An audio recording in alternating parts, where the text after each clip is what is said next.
Good afternoon everyone, कैसे हो सब? I hope you all are the best. Okay, my name is Dikshit Kalra. My contact number is 8568000826.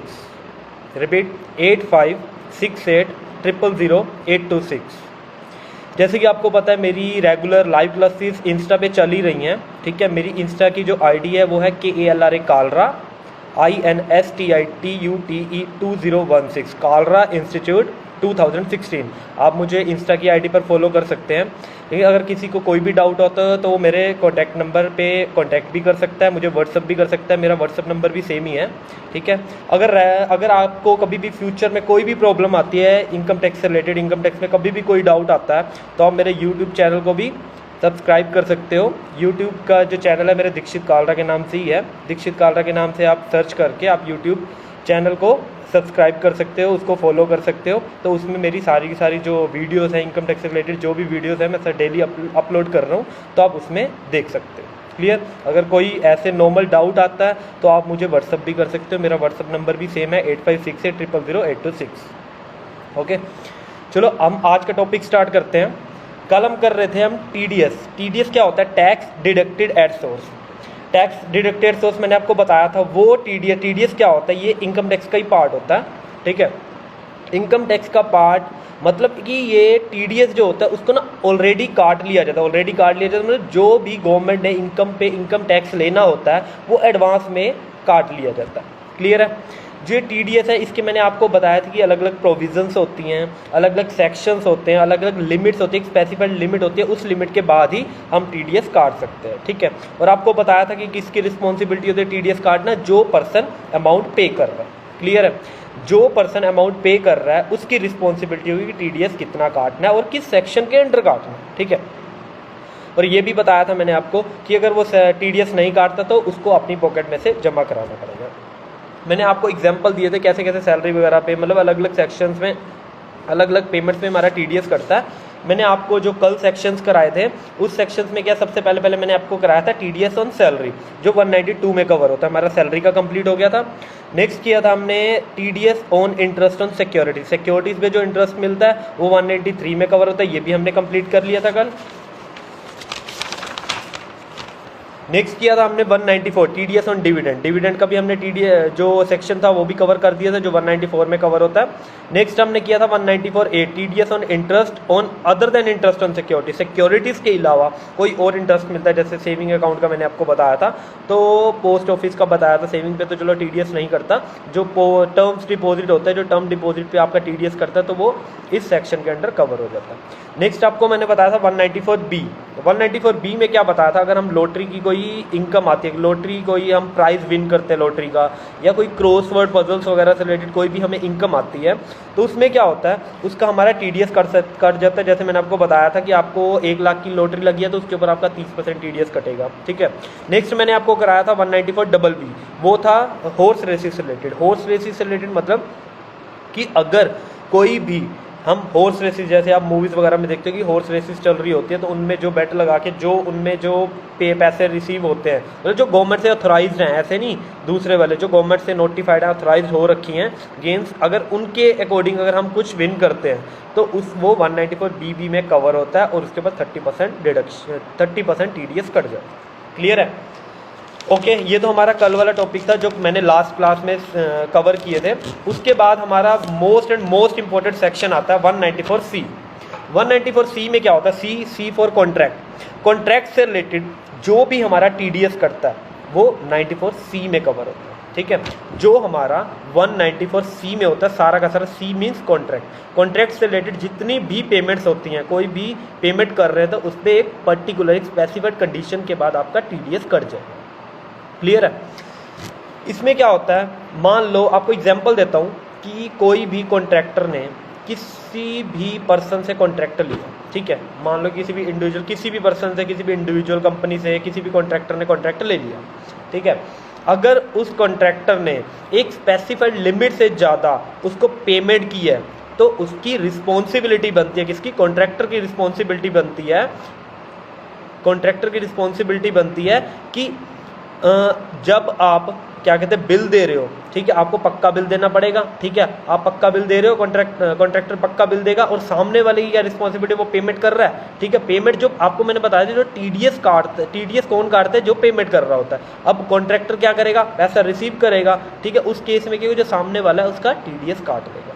Clear है। Contractor की responsibility है जितने का कॉन्ट्रैक्ट है उतने का उसको इनवॉइस देना पड़ेगा। क्लियर है। इसमें क्या होता है, अलग अलग रेट्स होते हैं, कुछ केसेस में 2% और कुछ केसेस में 1% है। अगर कोई भी पर्सन मेन कॉन्ट्रैक्टर को कॉन्ट्रैक्ट दे रहा है, मेन कॉन्ट्रैक्टर को कॉन्ट्रैक्ट दे रहा है, तो उस केस में आपका 2% होगा। अगर कोई भी पर्सन या मेन कॉन्ट्रैक्टर आगे सब कॉन्ट्रैक्टर को दे रहा है, ठीक है, मतलब मान लो कि कॉन्ट्रैक्टर के पास बहुत बड़ा कॉन्ट्रैक्ट आ गया, छोटे छोटे कॉन्ट्रैक्ट करके उसने सब कॉन्ट्रैक्टर को दे दिया, तो उस केस में 1% टीडीएस काटा जाएगा। क्लियर है। इसमें कॉन्ट्रैक्टर, मेन कॉन्ट्रैक्टर भी कवर होता है, सब कॉन्ट्रैक्टर भी कवर होते हैं। क्लियर है। इसमें क्या होता है कि आपके ने एक स्पेसिफाइड लिमिट दे रखी है, एक स्पेसिफाइड लिमिट दे रखी है। अगर आप किसी भी सिंगल कॉन्ट्रैक्टर मतलब एक कॉन्ट्रैक्टर को एक साल के अंदर, एक फाइनेंशियल ईयर के अंदर एक कॉन्ट्रैक्टर को 30,000 से ज़्यादा का कॉन्ट्रैक्ट देते हो, single contract to the single contractor, अगर उस कॉन्ट्रैक्ट की अमाउंट एक्सीड 30,000 से ज़्यादा होती है, तो उस केस में आपके ऊपर 94C की प्रोविजंस एप्लीकेबल हो जाती है, मतलब आप पे टीडीएस की प्रोविजंस एप्लीकेबल हो जाती है। क्लियर है।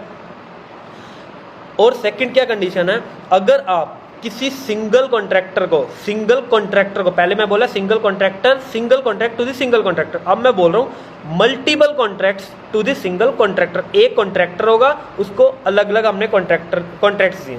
मान लो कि एक साल के अंदर हमने उसको 5-5 हज़ार के 20 कॉन्ट्रैक्ट दे दिए, ठीक है, 5-5 हज़ार के 20 कॉन्ट्रैक्ट, मान लो कि 30 दे दिए कॉन्ट्रैक्ट, मान लो कि टोटल 30 कॉन्ट्रैक्ट ही 5-5 हज़ार के दिए, कितने हुए हमारे टोटल 1.5 लाख, ठीक है। अगर हम सिंगल कॉन्ट्रैक्ट के अकॉर्डिंग देखें वो तो 30,000 से कम है, टीडीएस की प्रोविजंस एप्लीकेबल नहीं होती। लेकिन दूसरी प्रोविजन इसमें क्या डाल रखी है टीडीएस की, अगर हम किसी भी सिंगल कॉन्ट्रैक्टर को एक साल के अंदर मल्टीपल कॉन्ट्रैक्ट देते हैं, मैंने आपको जैसे बताया 30 कॉन्ट्रैक्ट 5-5 हज़ार के दे दिए तो 1.5 लाख बन गया, तो उसकी कंडीशन होती है कि अगर आपने एक सिंगल कॉन्ट्रैक्टर को मल्टीपल कॉन्ट्रैक्ट्स दिए हैं और उस केस में आपकी कॉन्ट्रैक्ट की टोटल वैल्यू चाहे वो 2-2 हज़ार की है चाहे 5-5 हज़ार, लेकिन टोटल अमाउंट 1 लाख से एक्सीड कर जाती है, मतलब 1 लाख से ऊपर हो जाती है अमाउंट, तो आपके ऊपर टीडीएस की प्रोविजंस एप्लीकेबल हो जाएंगे, मतलब आपके ऊपर 194C सेक्शन एप्लीकेबल हो जाएगा। क्लियर है। इसमें क्या, अगर सिंगल कॉन्ट्रैक्टर है तो single contractor to single contract, इस केस में 30,000 की कंडीशन देखी जाती है और 30,000 के से अबव हो जाए तो आपको टीडीएस काटना पड़ेगा। और दूसरा केस जो मैंने आपको बताया, सिंगल कॉन्ट्रैक्टर को हमने मल्टीपल कॉन्ट्रैक्ट देने हैं, ठीक है, कॉन्ट्रैक्ट की वैल्यू कोई भी हो, लेकिन टोटल वैल्यू मतलब जितनी भी मल्टीपल कॉन्ट्रैक्ट देंगे टोटल कॉन्ट्रैक्ट्स की वैल्यू 1 लाख से ऊपर होती है तो आपके ऊपर टीडीएस की प्रोविजंस एप्लीकेबल हो जाएगी। क्लियर है।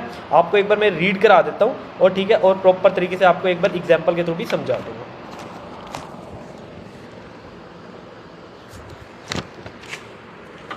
सबसे पहले है TDS on payment to contractor. TDS दे रहे हैं, टीडीएस जब हम पेमेंट कर रहे हैं कॉन्ट्रैक्टर के, उसके ऊपर टीडीएस की प्रोविजंस कैसे एप्लीकेबल होती हैं। सेक्शन 194C इसके ऊपर एप्लीकेबल होता है, deals with TDS on payment to contractors when any person except individual और HUF except those covered under section 44AB। इसका क्या मतलब है, इसका ये मतलब है कि अगर हम कोई भी इंडिविजुअल या HUF किसी भी कॉन्ट्रैक्टर को पेमेंट दे रहा है तो वो टीडीएस नहीं काट सकता, लेकिन इनमें से एक्सेप्शनल केस क्या है, जो 44AB में कवर हो रहे हैं, मतलब जिनकी ऑडिट हो रही है उनके ऊपर टीडीएस की प्रोविजंस एप्लीकेबल हो जाएंगी। अगर वो 44AB में कवर नहीं हो रहे तो उसके ऊपर टीडीएस की प्रोविजंस एप्लीकेबल नहीं होंगी, मतलब अगर 44AB में कवर होगा तो वो टीडीएस काटेगा, अगर नहीं कवर हो रहा तो वो टीडीएस नहीं काटेगा। When any person makes any payment to contractors or to subcontractors, then he has a liability to deduct TDS at the time of making payment। जब वो पेमेंट कर रहा है साथ ही उसको TDS काटना पड़ेगा। इसमें रेट ऑफ TDS कितना है, रेट क्या है TDS का, 2% इन केस ऑफ मेन कॉन्ट्रैक्टर को दे रहे हैं तो 2% TDS कटेगा, कंडीशन दोनों की सेम है 30,000 1 लाख वाली। अगर हम सब कॉन्ट्रैक्टर्स को दे रहे हैं तो उस केस में हमारा 1% होगा। नेक्स्ट आता है limit for deductions of TDS. Limits क्या है? 30,000 in case of a single contract to a single contractor. अगर सिंगल कॉन्ट्रैक्टर को एक साल में एक ही कॉन्ट्रैक्ट, सिर्फ एक कॉन्ट्रैक्ट दे रहे हैं और उसकी वैल्यू 30,000 से ज़्यादा हो जाती है तो उसका टीडीएस कटेगा। अगर हम सिंगल कॉन्ट्रैक्टर को मल्टीपल कॉन्ट्रैक्ट दें और उन टोटल कॉन्ट्रैक्ट, मल्टीपल कॉन्ट्रैक्ट्स की टोटल वैल्यू 1 लाख से एक्सीड करती है तो टोटल पे आपका टीडीएस कट जाएगा। और अब आपको बता रहा हूँ एग्जाम्पल्स क्या हैं इसके, कॉन्ट्रैक्ट के कौन कौन से कॉन्ट्रैक्ट्स हैं जो इस सेक्शन में कवर होते हैं। जैसे कि आपको एग्जाम्पल के पॉइंट ऑफ व्यू से क्या होता है, एक एडवर्टाइजिंग, ऐड वगैरह का जो हम करते हैं, ऐड वगैरह का कॉन्ट्रैक्ट देते हैं कि 1 साल आपने ऐड करनी है, 6 महीने कंटिन्यू आपने ऐड करनी है, फ्लेक्सीज वगैरह लगानी है, तो उस केस में एडवर्टाइजिंग का भी हम एक कॉन्ट्रैक्ट देते हैं। Next broadcasting, telecasting, catering, manufacturing और supplying of goods according to the requirement और specification of the others, carriage of goods और passengers other than railway. Railway के अलावा कोई भी हम पैसेंजर्स या गुड्स को कैरेज कर रहे हैं, मतलब जैसे ट्रांसपोर्ट कंपनीज होती है उनका भी कॉन्ट्रैक्ट होता है, तो वो भी 194C की प्रोविजंस के अकॉर्डिंग ही टीडीएस काट देते हैं। क्लियर है?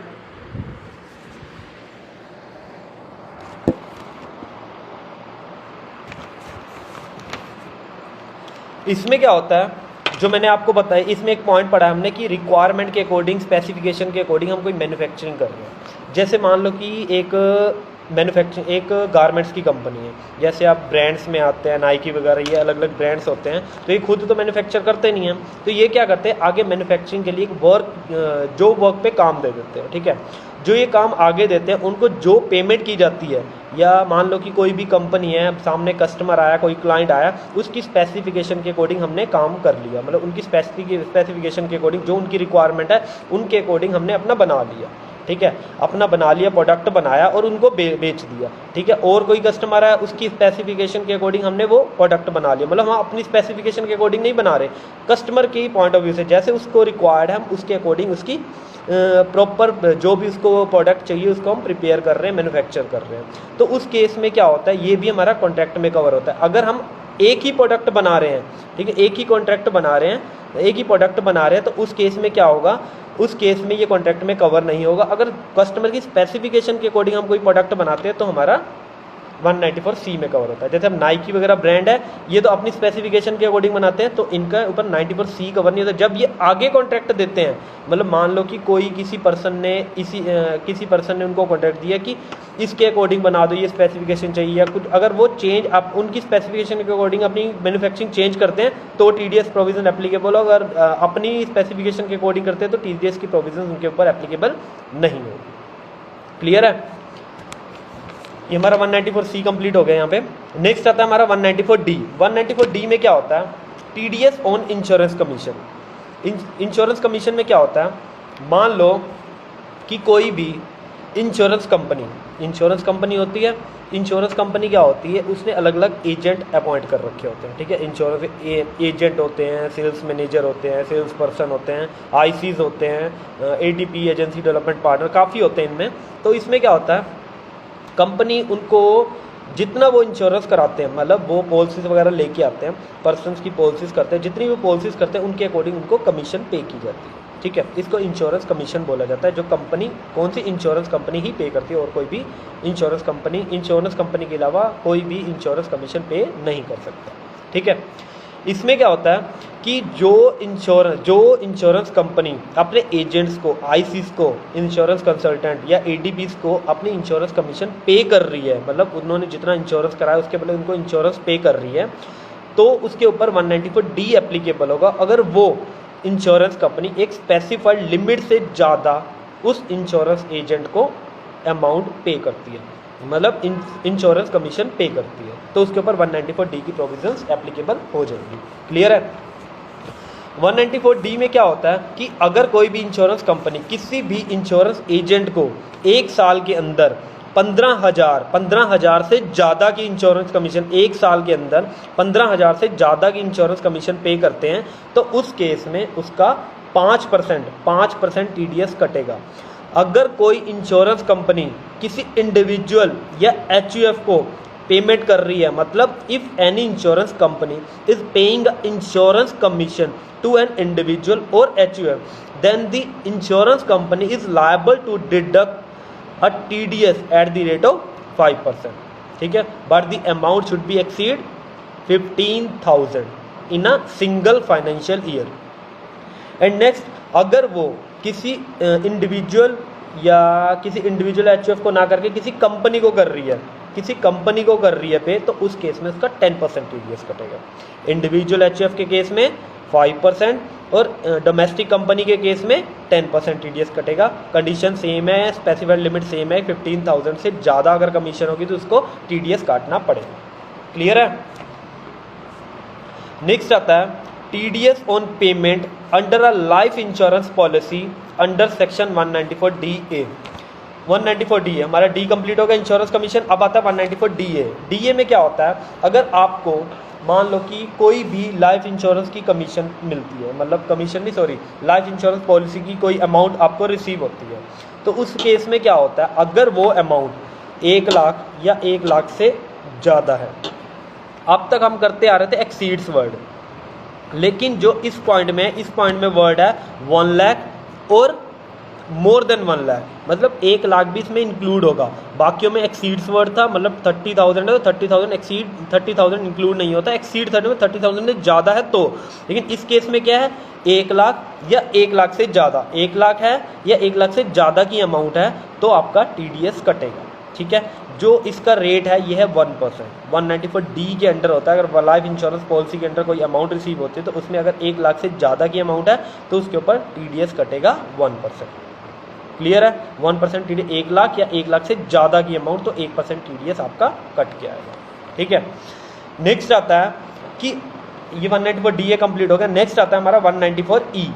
194E में क्या होता है, ये हमारा रिलेटेड है non resident sportsman and non resident sports associations. ठीक है, स्पोर्ट्समैन हो गया और स्पोर्ट्स एसोसिएशन, लेकिन वो नॉन रेजिडेंट होंगे। 94E में नॉन रेजिडेंट कवर होता है, non resident sportsman and non resident sports association. Sportsman हो गए लाइक एथलीट वाले आते हैं, क्रिकेट वगैरह आते हैं, फुटबॉल वगैरह वाले आते हैं, जो क्या कहते हैं नॉन रेजिडेंट होते हैं, मतलब नामा एग्जांपल ले लो कि न्यूजीलैंड के आए, यहाँ पे मैच खेलने आए, उनको जो भी मतलब प्राइज़ वगैरह विन किया या कुछ भी किया तो वो 94E में कवर होगा। ठीक है, जो स्पोर्ट्समैन है सिर्फ वो।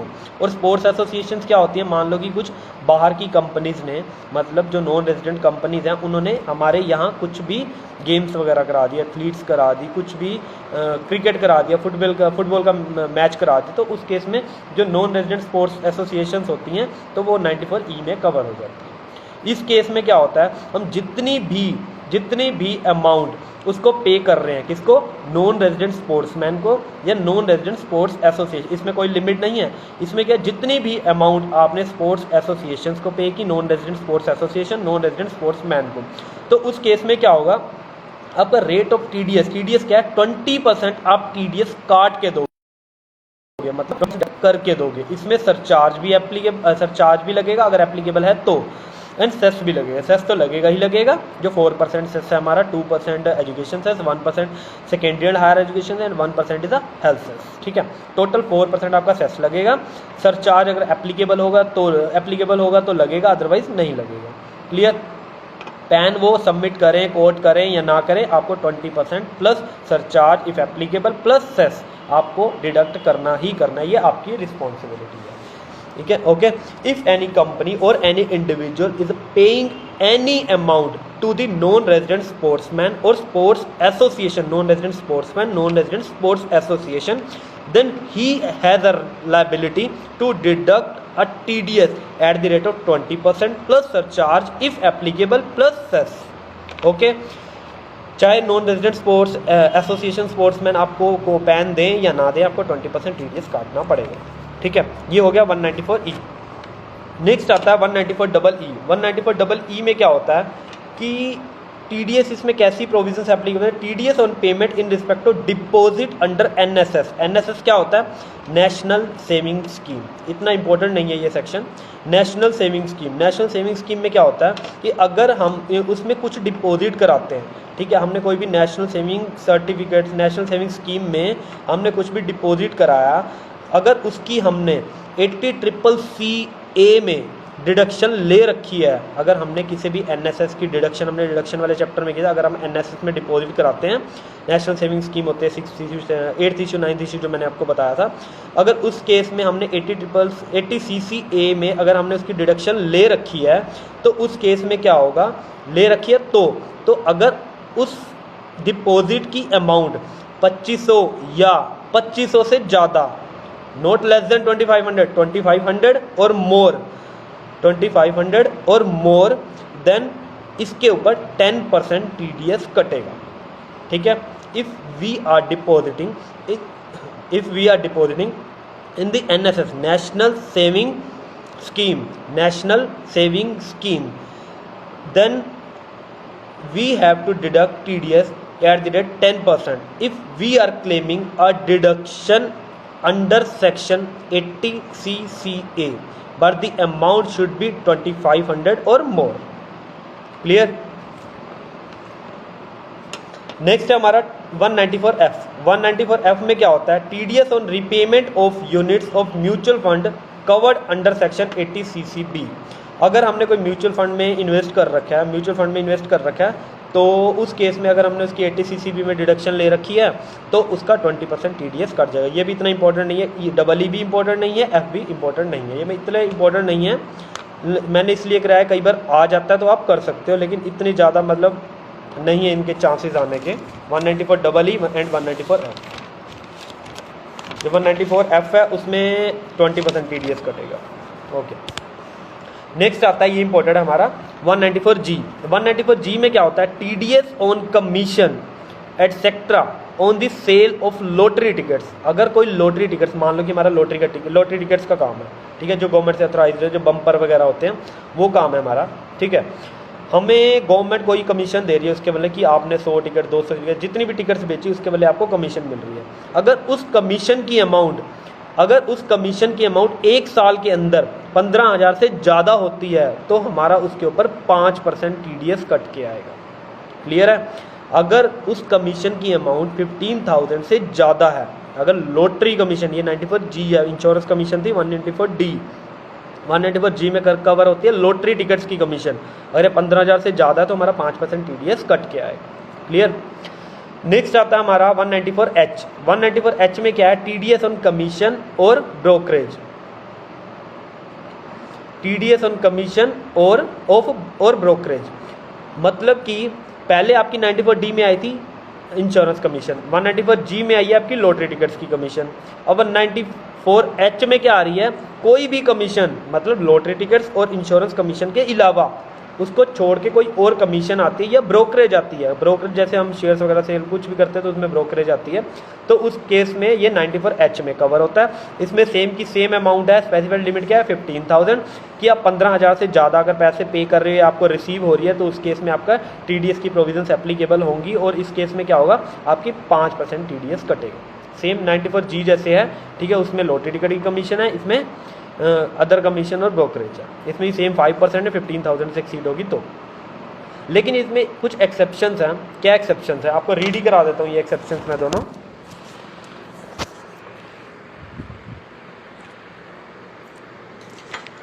TDS on commission of brokerage, commission और आना है यहाँ पे, और brokerage 194H, rate of TDS 5% if commission और ब्रोकरेज एक्सीड्स ₹15,000।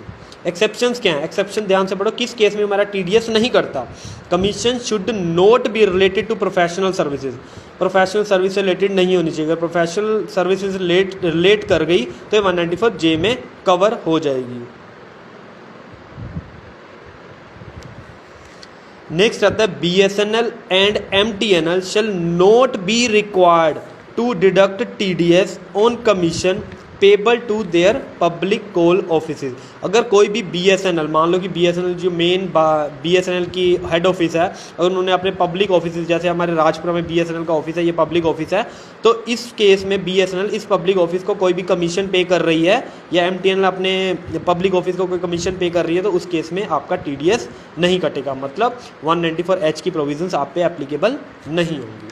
क्लियर?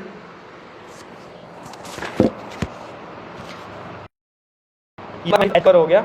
अब काफ़ी मोस्ट इंपॉर्टेंट सेक्शन हमारा आ रहा है 194I। 194I बहुत इंपॉर्टेंट है, इसमें 3 और 5 नंबर के आने के चांसेस है। 5 नंबर मतलब कई बार 10 वाला 2 पार्ट में डिवाइड होके आ जाता है, तो 5 में भी आने के चांसेस हैं और 3 में भी आने के चांसेस हैं। ठीक है, 194I क्या होता है? 194I है TDS on income from rent. Rent से रिलेटेड जो आपको इनकम हो रही है उससे रिलेटेड आपका TDS कैसे करता है, TDS की प्रोविजंस कैसे आपके ऊपर एप्लीकेबल होती है। क्लियर? इसमें क्या होता है कि अगर कोई भी पर्सन, मान लो कि कोई भी पर्सन आपको रेंट पे कर रहा है या आप किसी भी पर्सन को रेंट पे कर रहे हो, ठीक है, अगर आप किसी को रेंट पे कर रहे हो, ठीक है, अगर एक साल के अंदर आप 1,80,000 से ज़्यादा, नोट 1,80,000 एक्सीड्स 1,80,000 आप रेंट पे करते हो, ये इस टाइम आपके एग्जाम्स के पॉइंट ऑफ व्यू से 1,80,000 है, लेकिन जो अमेंडमेंट के अकॉर्डिंग आई है वो 2,40,000 हो चुकी है, लेकिन वो नेक्स्ट सेमेस्टर के लिए, मतलब next semester in the sense next year के लिए, इस ईयर के लिए आपके लिए एप्लीकेबल नहीं है, लेकिन प्रैक्टिकल लाइफ में वो 2,40,000 एप्लीकेबल हो चुका है। लेकिन जो एग्जाम्स के पॉइंट ऑफ व्यू से है, क्योंकि आपका 1 साल वाला पिछले वाला आता है, तो आपके ऊपर 1,80,000 वाली कंडीशन ही एप्लीकेबल है। क्लियर? 2,40,000 नेक्स्ट ईयर के लिए, जो प्रैक्टिकल लाइफ में तो एप्लीकेबल होगी है, लेकिन थ्योरेटिकल मतलब एग्जाम्स के पॉइंट ऑफ व्यू से अभी एप्लीकेबल नहीं हुई। 1,80,000 मतलब आप कोई भी पर्सन, मान लो कि आप रिसीव कर रहे हो, आप पे कर रहे हो, ठीक है, आप पे कर रहे हो रेंट पे कर रहे हो, आपने 1,80,000 से ज़्यादा रेंट पे कर दिया, किसी भी जगह पे आप रह रहे हो, कोई प्लांट एंड मशीनरी लिया या कोई भी घर लिया, कुछ भी लिया, ठीक है, तो उस केस में क्या होता है, अगर आप 44AB में कवर हो रहे हो, तो अगर आपकी ऑडिट हो रही है तो आप TDS काटोगे, अदरवाइज नहीं काटोगे। TDS की प्रोविजन TDS तब भी पर्सन काट सकते जब वो 44AB में कवर हो रहा हो। मान लो कि आप 44AB में कवर हो रहे हो, ठीक है, इसमें क्या होता है लवप्रीत, 194I, ओके रिपीट कर रहा हूँ, 194I में 194I ना Lovepreet,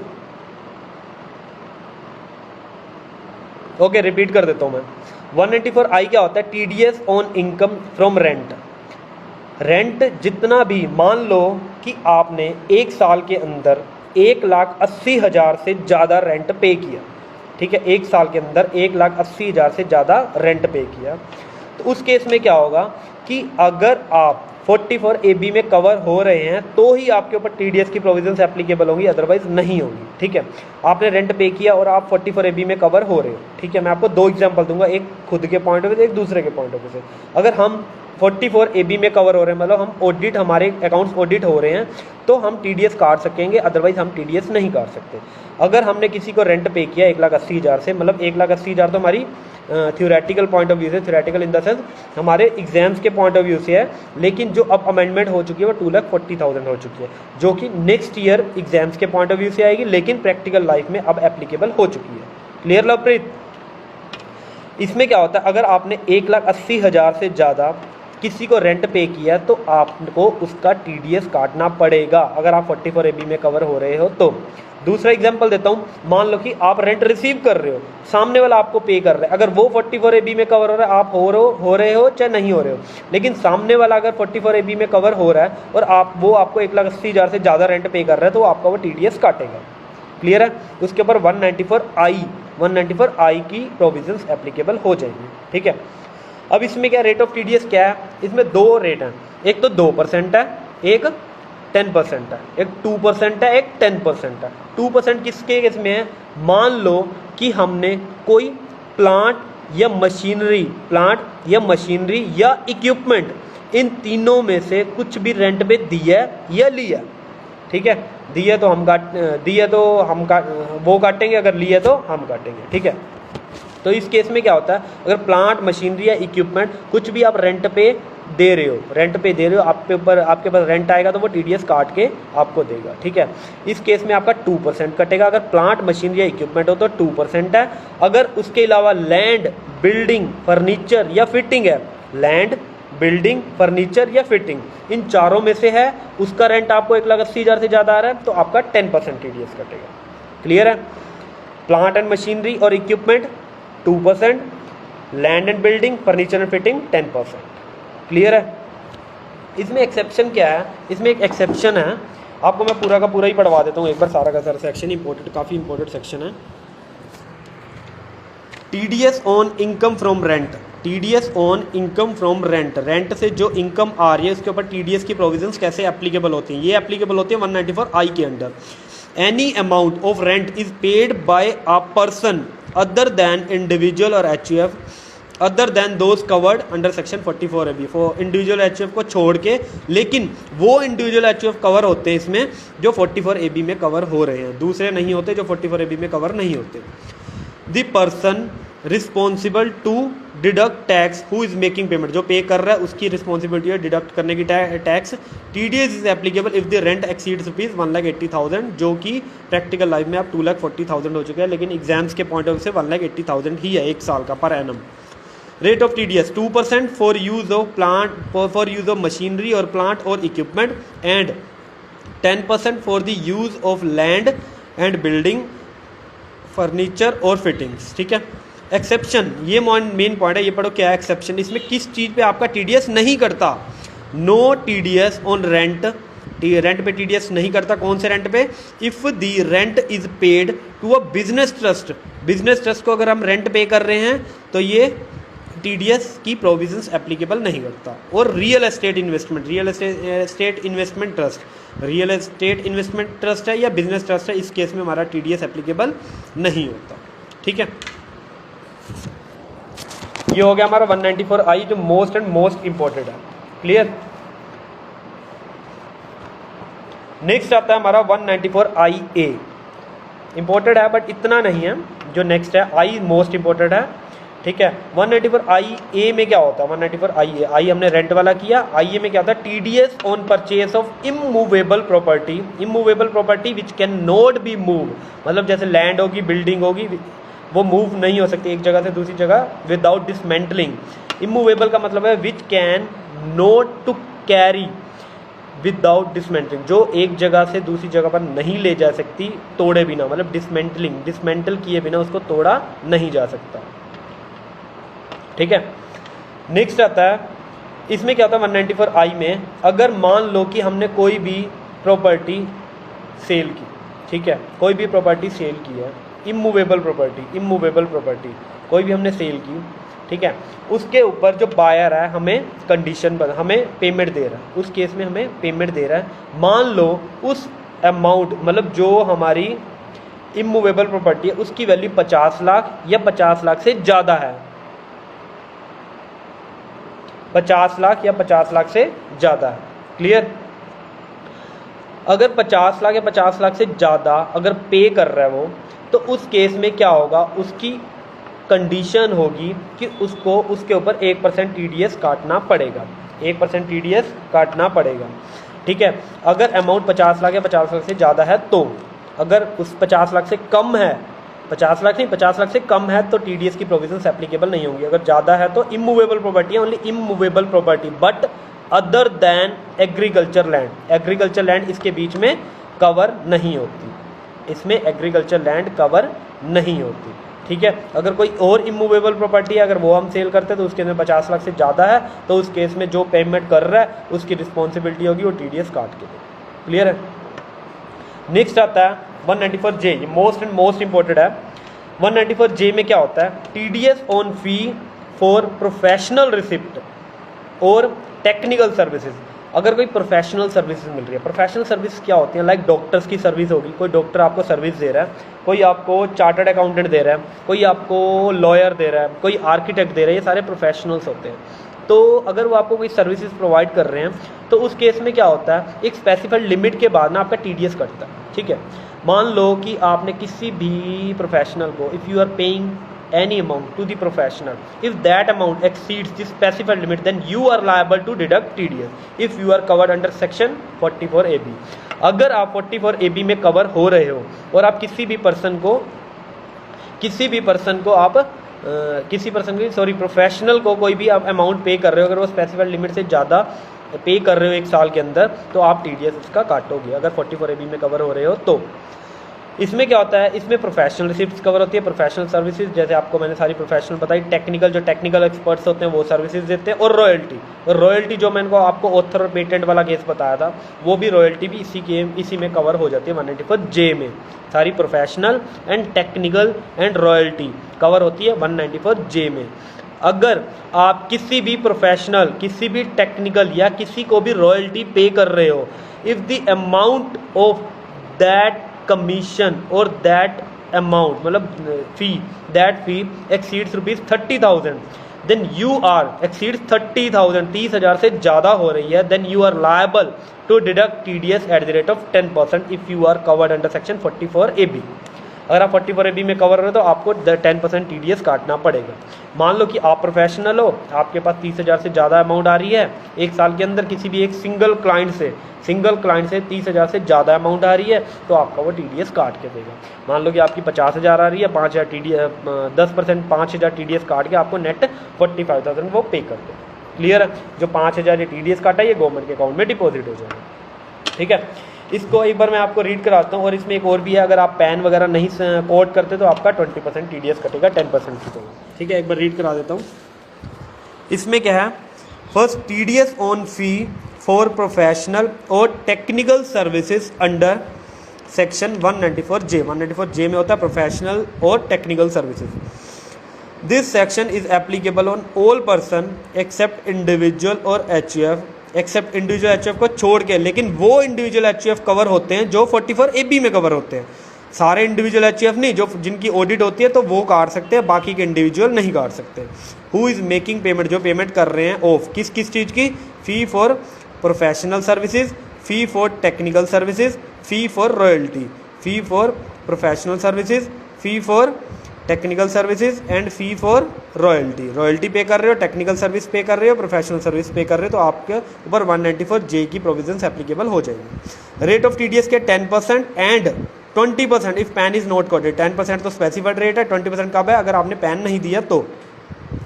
no TDS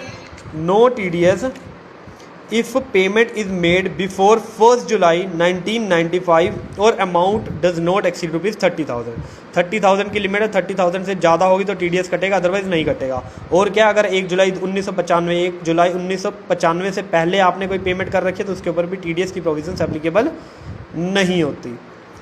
okay, next आता है TDS ऑन एनी नेक्स्ट है no professional service means any service related to legal advocate, medicals, engineering, architecture और अकाउंटेंसी। मतलब इनसे रिलेटेड कोई भी सर्विसेज है वो सारी प्रोफेशनल सर्विसेज में कवर हो जाती है। इसमें कंडीशन क्या है, 30,000 से ज़्यादा होगी तो TDS कटेगा, अदरवाइज नहीं कटेगा। ज़्यादा मतलब एक्सीड 30,000, 10% रेट है, 20% अगर पैन आपने कोट नहीं किया तो। सर्विसेज कौन सी हैं, professional services, technical services and royalty. और सेक्शन क्या है 194J।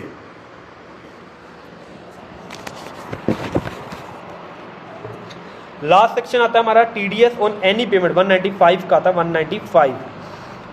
194J तक कवर हो गया। लास्ट है हमारा 195। इसमें क्या है, TDS on any payment to non resident. अगर किसी भी नॉन रेजिडेंट को हम पेमेंट कर रहे हैं, अगर वो 195 में किसी भी नॉन रेजिडेंट को पेमेंट कर रहे हैं, लेकिन वो नॉन रेजिडेंट, ये ध्यान रखना, वो नॉन रेजिडेंट स्पोर्ट्समैन या स्पोर्ट्स एसोसिएशन नहीं होने चाहिए। क्यों? वो जो नॉन रेजिडेंट स्पोर्ट्समैन और स्पोर्ट्स एसोसिएशन है वो 194E में कवर हो जाते हैं। 194E में जब मैंने आपको बताया था 20% TDS कटता है, सेम एज इट इज़ वैसे ही है। वो non resident sportsman sports association के लिए है। जो ये है नॉन रेजिडेंट को, मतलब अदर देन स्पोर्ट्समैन और स्पोर्ट्स एसोसिएशन जो नॉन रेजिडेंट है, उस केस में आपका 195 में कवर होता है। इस केस में जो TDS है आपका 20% कटेगा प्लस सरचार्ज इफ एप्लीकेबल, अगर एप्लीकेबल है तो, प्लस सेस तो एप्लीकेबल होगा ही होगा नॉन रेजिडेंट के केस में। रेजिडेंट के केस में कभी भी सेस नहीं लगेगा, ना सरचार्ज लगेगा, ना सेस लगेगा। लेकिन नॉन रेजिडेंट के केस में आपका सरचार्ज लगेगा अगर एप्लीकेबल है तो। सेस तो आपका 100% लगेगा ही लगेगा। अगर आपको कोई ग्रोसिंग अप करनी है तो भी आपको उसमें सेस ऐड करके ही करनी पड़ेगी नॉन रेजिडेंट के लिए। रेजिडेंट के लिए कभी भी सेस नहीं लगता। क्लियर? यहाँ हमारा चैप्टर कंप्लीट होता है। एक बार मैं ओवरव्यू कर देता हूँ क्या होता है। TDS मैं स्टार्ट किया था। TDS क्या होता है? TDS जो पे कर रहा है वो उस TDS को TDS को डिडक्ट करता है, किसका, जो अगर वो पेमेंट कर रहा है तो उसको TDS काटना पड़ता है। ये एक इनकम टैक्स का ही पार्ट है जो एडवांस में कलेक्ट कर लिया जाता है, ठीक है। इसके अलग अलग सेक्शंस होते हैं और अलग अलग लिमिट्स है जिसमें ये TDS कटता है हमारा, ठीक है। सबसे पहले हमने TDS ऑन सैलरी किया था 192, जो एम्प्लॉय को पेमेंट करता है तो TDS काटता है एवरेज रेट पे। नेक्स्ट किया था 193 TDS on interest on securities पे कोई भी इंटरेस्ट मिलता है तो उसकी 10,000 की लिमिट है, उसके ज़्यादा होता है तो आपका 10% TDS कट जाएगा 193 में। नेक्स्ट आया था डिविडेंड 194 में क्या किया था,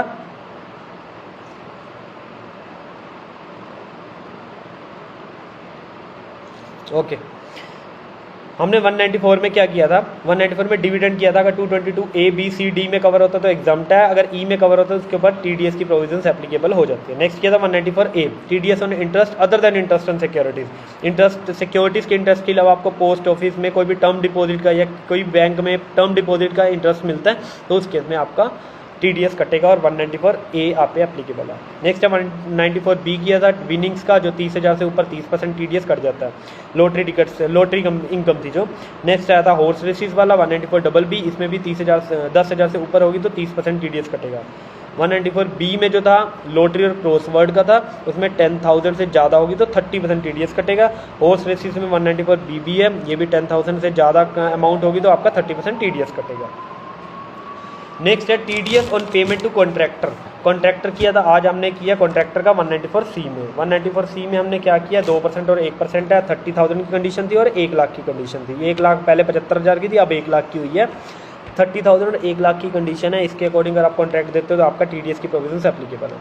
नेक्स्ट 194 D किया था इंश्योरेंस कमीशन। अगर इंश्योरेंस कमीशन 15,000 से ज़्यादा होती है तो आपका 5% TDS कटेगा। अगर इंडिविजुअल है, अगर आप किसी कंपनी को दे रहे हैं तो आपका 10% TDS कट जाए। क्लियर है। नेक्स्ट किया था 194 DA, अगर लाइफ इंश्योरेंस पॉलिसी के अंदर 1 लाख या 1 लाख से ज़्यादा अमाउंट रिसीव होती है तो उसमें 1% TDS कट के आएगा। 1 लाख या 1 लाख से ज़्यादा, बाकी में एक्सीड वर्ड था। नेक्स्ट आता 194 E, अगर हम non resident sportsman sports association को पेमेंट कर रहे हैं तो उस केस में आपका 20% TDS काट के दोगे। अगर सरचार्ज एप्लीकेबल है तो सरचार्ज भी लगाओगे, अदरवाइज सेस आपका एप्लीकेबल होगा ही होगा नॉन रेजिडेंट के केस में। Non resident sportsman, non resident sports association. Next आता है 194 EE का किया था हमने NSS नेशनल सेविंग स्कीम का। अगर आपने उसकी 80CCC में डिडक्शन ले रखी है और उसकी अमाउंट 2500 या 2500 से ज़्यादा 2500 से ज़्यादा है तो आपको आपके ऊपर 194 EE की प्रोविजंस एप्लीकेबल हो जाएगी। नेक्स्ट हमने किया था 80CCB का म्यूचुअल फंड से रिलेटेड 194 F में। अगर आप ने म्यूचुअल फंड में इन्वेस्ट कर रखा है और उसकी आपने डिडक्शन 80CCB में ले रखी है तो उसके आपके ऊपर TDS की प्रोविजंस एप्लीकेबल हो जाएंगी, मतलब आपके ऊपर 20% TDS लग जाएगा, TDS की प्रोविजंस। नेक्स्ट किया था 194 J, अगर लॉटरी टिकट को सेल करके जो हमें कमीशन मिलती है उसके ऊपर आप कमीशन 15,000 से ज़्यादा मिल रही है तो आपका 5% TDS कट के आएगा। नेक्स्ट किया था 194 H, कमीशन और ब्रोकरेज। कमीशन या ब्रोकरेज मिलती है, मतलब लॉटरी टिकट या इंश्योरेंस कमीशन के अलावा कोई और कमीशन या ब्रोकरेज मिलती है तो उसमें भी सेम 15,000 से ज़्यादा मिल रही है तो आपका 5% TDS कट जाएगा। नेक्स्ट किया था हमने रेंट वाले में क्या था, 194 I में कवर हो रहा था। अगर आप 1 साल के अंदर 1,80,000 से ज़्यादा रेंट पे करते हो या 1,80,000 से ज़्यादा रेंट रिसीव करते हो तो आपके ऊपर 194 I की प्रोविजंस एप्लीकेबल हो जाएगी। रिस्पॉन्सिबिलिटी किसकी होगी, जो रेंट पे कर रहा है। अगर वो 44 AB में कवर हो रहा है तो आपका TDS काटेगा वो, अदरवाइज नहीं काटेगा। इसमें 2% और 10% की कंडीशन थी कि 2% TDS भी करता है और 10% भी करता है। नेक्स्ट आया था इमूवेबल प्रॉपर्टी। अगर आप कोई भी सेल या परचेज कर रहे हो immovable property other than agriculture land, अगर उसकी वैल्यू 50 लाख या 50 लाख से ज़्यादा 50 लाख या 50 लाख से ज़्यादा है, ठीक है, तो उस केस में आपका 1% TDS कट जाएगा। नेक्स्ट किया था 194 J, मोस्ट इंपॉर्टेंट। इसमें क्या आते हैं, प्रोफेशनल रिसिप्ट्स होती हैं या कोई टेक्निकल सर्विसेज या कोई रॉयल्टी की इनकम हो तो उस केस में अगर उसकी अमाउंट 1 साल के अंदर 30,000 से ज़्यादा की है तो आपके ऊपर TDS की प्रोविजंस एप्लीकेबल हो जाएंगी और आपको 194 J के अंदर TDS काटना पड़ेगा। लास्ट किया हमने 195 मैंने आपको नॉन रेजिडेंट का बताया। 194 E और 195 में 194 E एंड 195 में क्या डिफरेंस है। 194 E में आता है non resident sportsman and non resident sports association. जो 195 में आता है वो नॉन रेजिडेंट आता है, not a sportsman, not a sports association, other than sportsman and other than sports association. जो बाकी के जो बैलेंस हमारे नॉन रेजिडेंट जो अदर पर्सनस होते हैं नॉन रेजिडेंट वो सारे के सारे इसमें कवर हो जाते हैं 195 में, मतलब इनमें इनका 20% TDS करता है plus surcharge if applicable plus cess. Cess तो लगेगा, सरचार्ज तब लगेगा अगर वो एप्लीकेबल। ओके, यहाँ हमारा TDS का सारा चैप्टर कंप्लीट हो रहा है। ठीक है, नेक्स्ट हमारा जो टॉपिक होगा, जो नेक्स्ट क्लास लगेगी उसमें TCS एंड एडवांस पेमेंट की एक क्लास लगी, उस पर TCS भी कवर हो जाएगा और एडवांस पेमेंट ऑफ टैक्स भी कवर हो जाएगा। Okay, thank you, bye bye, all the best, bye bye.